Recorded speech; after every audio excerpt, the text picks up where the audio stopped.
코메리칸 네트워크 뉴스톡톡을 시작합니다.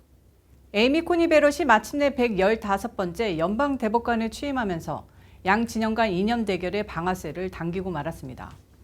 불과 40일 전까지만 해도 연방 대법관의 보수 대 진보 이념 지형은 5대 4였습니다. 보수로 분류되는 존 로버츠 대법원장이 간혹 사안에 따라 진보 쪽으로 기울면서 대법원은 아슬아슬한 균형을 유지해 왔는데, 진보의 아이콘으로 불리며 존경받던 루스 베이더 긴스버그 대법관이 서거하면서 균형추가 와르르 무너지게 됐습니다. 도널드 트럼프 대통령은 민주당의 강력한 반대에도 불구하고 베럿의 지명을 강행했고, 상원 다수당인 공화당이 결집해 인준 투표까지 마쳤으며, 트럼프는 유세까지 취소하고 기다렸다는 듯이 취임식을 치렀습니다. 베럿은 강력한 트럼프 지지자로 9명의 대법관 중에서 가장 오른쪽으로 경도된 이념 성향을 보이는 인물입니다. 이제부터는 6대 3으로 바뀌었기 때문에 로버츠 대법원장이 진보 쪽으로 붙더라도 오바마 케어, 동성결혼, 낙태, 이민, 총기 규제, 마약, 사법제도, 세금 등 민감한 사안에 대해 공화당의 의제가 완벽하게 관철되게 됐습니다. 이 모든 이슈가 한인들의 실생활에 엄청난 영향을 미칠 수 있는 것들입니다. 한국 또한 복잡한 북핵 문제 이슈가 소송전으로 비화될 경우 운명의 시험대에 오를 수도 있습니다. 당장 다음 달 10일 버락 오바마 전 대통령의 가장 큰 유산이라고 할 수 있는 오바마 케어 위헌 판결이 내려질 것이 확실시됩니다. 상원 인준안은 찬성 52표 대 반대 48표로 통과됐는데, 민주당 의원 전원이 반대해 대법관 인준 투표 역사상 151년 만에 처음으로 소수당의 표를 한 표도 받지 못하고 인준된 사례로 기록됐습니다. 20세기 이후에는 모두 양당의 합의로 대법관을 인준하던 전통도 깨졌습니다. 공화당은 민주당 진영을 향해 선전포고를 한 것이나 다름없는 것입니다. 과연 트럼프는 무엇을 노린 채 양당이 간신히 유지하던 한라인 통로까지 끊어버린 걸까요? 문제는 우편 투표에 있습니다. 트럼프는 우편 투표는 사기라고 주장하며 대대적인 대선 불복 소송을 벼르고 있습니다. 트럼프는 우편 투표를 커다란 사기극이라고 말하고 무슨 일이 일어날지 지켜보라고 말했습니다.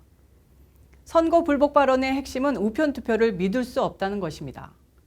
이미 진행 중인 우편 투표에서 트럼프가 이길 가능성이 적기 때문에 처음부터 폭탄 선언을 한 셈입니다. 한국처럼 부재자 투표와 조기 투표도 선거 당일 곧바로 개표 결과 나오면 다행이지만, 미국은 당일 투표보다 훨씬 늦춰질 수밖에 없는 구조라서 문제입니다. 펜실베니아와 위스콘신, 노스캐롤라이나 등 상당수의 경합주가 11월 3일 선거일에 개표를 하도록 하고 있습니다. 조기 투표와 우편 투표 기표용지가 선관위에 도착하면 일단 유권자 명부와 대조 작업을 벌여야 합니다. 일부 주는 유권자 명부 서명 일치 여부도 판단합니다. 봉투를 뜯고 기표용지를 반듯하게 펴고 기표를 위한 표를 작성하고 정산과 재검산 절차가 필요합니다. 복잡하지는 않는데 시간이 많이 걸리는 일입니다. 미국 공무원이 얼마나 느린지는 한국에 사시는 분들은 상상하기 어렵습니다. 그렇다고 꼼꼼하지도 않습니다. 지난 예비선거에서 펜실베니아가 일주일이 지나서 최종 결과를 발표한 이유는 우편투표 개표가 계속 지연됐기 때문입니다. 이번 선거는 코로나 때문에 우편투표가 폭주하고 있는데, 현재 수준의 개표 인력으로는 심지어 선거가 끝난 후 보름이 지나도 개표가 완료되지 않을 수 있습니다. 개표 지연은 미국 대선 역사상 가장 피말리는 순간을 만들 수도 있습니다. 펜실베니아와 위스콘신, 노스캐롤라이나 주에서 승리하는 후보가 당선될 확률은 80% 이상입니다. 일단 우편투표 조작 가능성을 언급하며 선거 당일 이후 개표 중단을 요구하는 소송을 제기할 수 있습니다. 경합주인 펜실베니아에서 승리하며 우편투표 개표를 금지시켜버릴 수 있습니다. 선거일 당일 현장투표 결과만으로 대통령 선거인단 매직 넘버 270명에 도달하면 곧바로 승리를 선언하는 일이 충분히 가능합니다. 박빙승부가 결과가 나오면 양측 모두 불복하고 연방대법원의 재검표를 요청할 것입니다. 이때 베럿 신임 대법관이 트럼프 손을 들어주면서 개표 완료와 함께 최종 당선증을 받게 됩니다.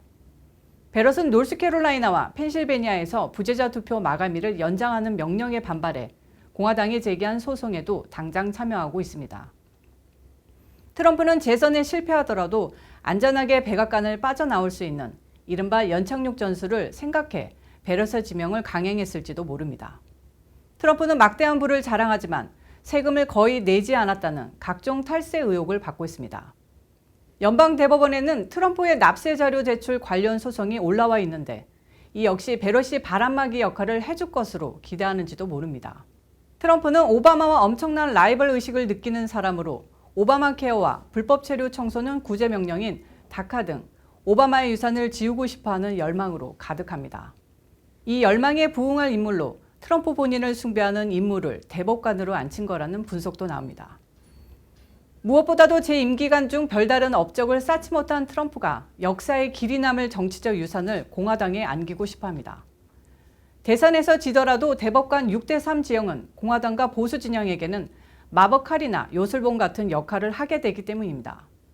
대법관은 종신직이기 때문에 대법관 서거나 자진 퇴임 시에만 변동되는데 대법관의 평균 수명, 그리고 보수 성향 대법관 6명의 건강 상태, 그리고 서거 당시 대통령 당적 등을 모두 종합적으로 예측해야 합니다. 정권의 운명은 대체로 8년 주기로 바뀌지만 20세기 이후 대법관 평균 재임 기간은 15년 이상입니다. 시간이 갈수록 대법관 재임 기간은 더 길어지는데 공화당 성향일수록 장수하는 경향이라 공화당은 운만 좋으면 앞으로 30년 이상 수적 우위를 지킬 수 있게 됩니다. 그러나 민주당이 가만히 지켜만 보지는 않을 것입니다. 베럿 대법관 임명은 민주당에게 강력한 명분을 부여했습니다. 이념 균형추가 무너진 상황이라면 특단의 조치도 가능하다는 평가가 나옵니다. 바이든은 당선되면 특별위원회를 꾸려 대법관 증언 문제를 논의하겠다고 밝혔습니다. 대법원은 헌법기관이지만 헌법에 대법관 인원을 규정하지 않고 있습니다. 연방 상하원 의회에서 대법관 인원을 늘리는 법안, 즉 코트 패킹 법안을 통과시키면 됩니다. 당연하게도 대법관이 신임 대법관을 지명하게 됩니다.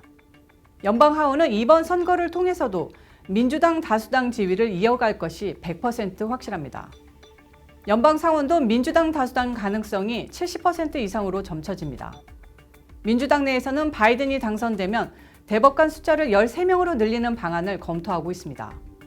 그리고 그 다음에는 공화당의 또 다른 복수를 부를 것입니다.